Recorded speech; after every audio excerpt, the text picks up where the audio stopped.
How's it going, folks? Kit Baird here. Just gonna make a video on me doing some pasture improvement. So I have the sheep and the cattle locked in. You see how wide this is. It's probably about 20-30 foot wide little area. And then there's my other poly wire there. I have a double stranded, just it helps. I'm really putting a lot of pressure right here and they're more likely to jump out. So 2 wires, you know, I'm leaving them here for, you know, anywhere from 3 to 4 days. And they'll go through this hay. And you can see the ground is really bare. You see all this ryegrass seed. I just threw this down. I just moved them in to this new paddock. They're already going pretty hard on the bale. So my plan here is to obviously put down the seed. They're gonna have the hay and there's no bale ring or anything. And I'll show you over here what's left over when they're done. I will then take the extra hay and spread it out on the ground in a kind of a mulching layer for worms and ground cover.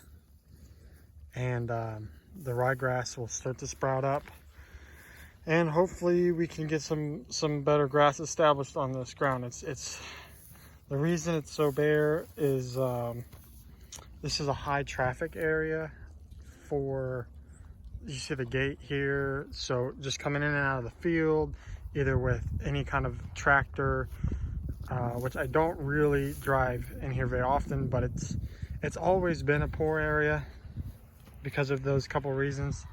So I'm just trying to improve it a little bit. It's pretty ugly, you know. It's like right next to where we pull in people, and it's like, oh look, it's my pasture, but it looks like crap. So, but I am doing this on a lot of my pasture. And I will say, oh, let me jump back. This is off. So the hay, you know, it's dry hay. This honestly isn't very high quality hay. I got it for $30 a bale, and it was late cutting, but you can see that there's a ton of seed heads in here. So this actually is going to be very beneficial to what I'm trying to do. Putting down carbon, putting down seeds, importing nutrients. Okay, animal hoof action, and they really put the hammer down. Oh, and then I'm giving them protein lick, just to help them digest. People say, you know, oh, you're not supposed to give those to sheep. I've never had any problems. You see, they got it all over them. I've never had any problems before with it. It's just a 30% protein lick to help them digest the dry hay. Obviously they need water. So this is an area that I just moved them out of. You can see I dumped the water out right there, it's all wet. But they're leaving behind a pretty good amount of residual. So I'll take my pitchfork and I'll rake it out and evenly spread it out with this whole paddock. And I also did the same thing when I first moved them in here, as I threw down ryegrass seed. So there'll be a super heavy amount of ryegrass. I just had the bag, just with my hand, just throw it out everywhere. I can't tell you the pounds per acre, but I mean, I'm really putting it down. Ryegrass seed is cheap. It's not a huge area, you know, it's like $20 a bag. But let me bring you over.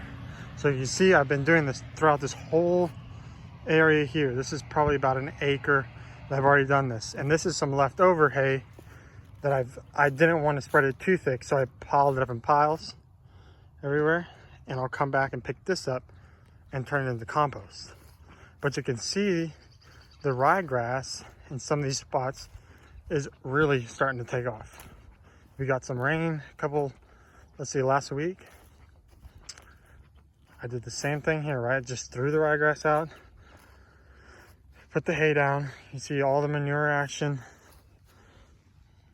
So,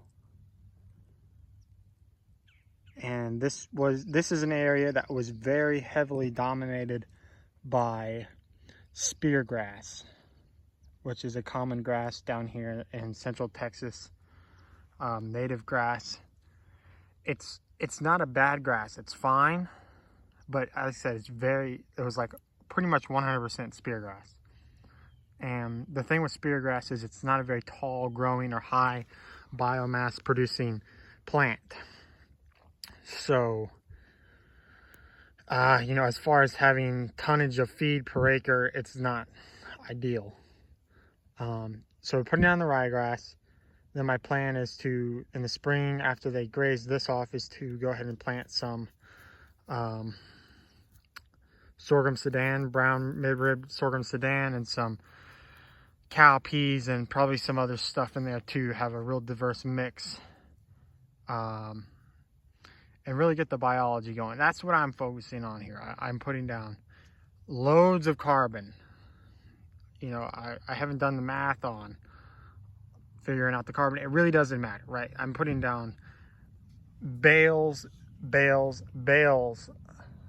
of hay, loads of carbon, loads of manure, very highly concentrated, heavy seed application.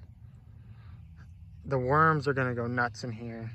The soil biology is just going to go nuts, and we'll keep you posted on here. Oh, I forgot to also say that I put down it's like a hairy vetch. So it's hairy vetch rye mix.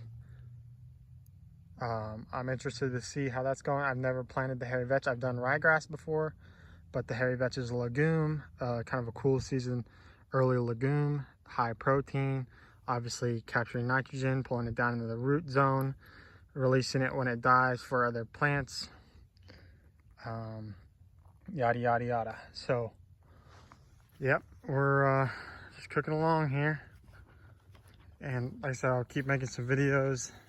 It's already spreading now. It is December, I think today is like the 12th or something, down here in Central Texas, south of Austin. This is about the time that we plant ryegrass here. Obviously somewhere else further north, maybe not. But we'll start getting some grazable ryegrass here in the next few months. And that's just how it is here. We never really shut down as far as grazing. I've got some stockpile that these animals will be moving to here in a couple weeks. They'll keep grazing through the rest of the winter on the stockpile, and then we'll move them back over here in the springtime. So you see this is the line where I kind of stopped, so this hasn't been done. Let me show you that spear grass. So this is spear grass. It does get taller than this, but we were in a really dry period, and we just got some rain last week. Like I said, it's not a high biomass producing plant. It's hard to graze it and keep good ground cover. It's a bunching type grass. It's I will say that it does, you can see it's December, we got some rain, and it's starting to green back up. This was totally brown, totally dead looking, you know, totally dormant.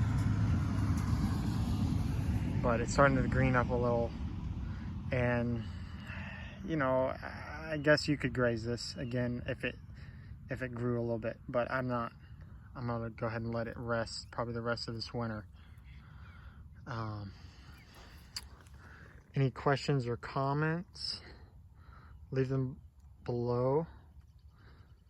The main goal here, and this is something to think about kind of in this slow dormant season, is putting down carbon. And so this would be technically considered bale grazing. So meaning the bales are placed, and you're just moving across your pasture, versus having one spot where you're feeding hay. All your nutrients from all your hay is right there. It's overly impacted. So this is a little, obviously a better system. So we've gotten a good acre plus of coverage in the last couple weeks of super high carbon application. And I'm really excited to see how this is going to look in the spring and going forward. So like I said, Kit Baird, Electric Cowboy, signing out.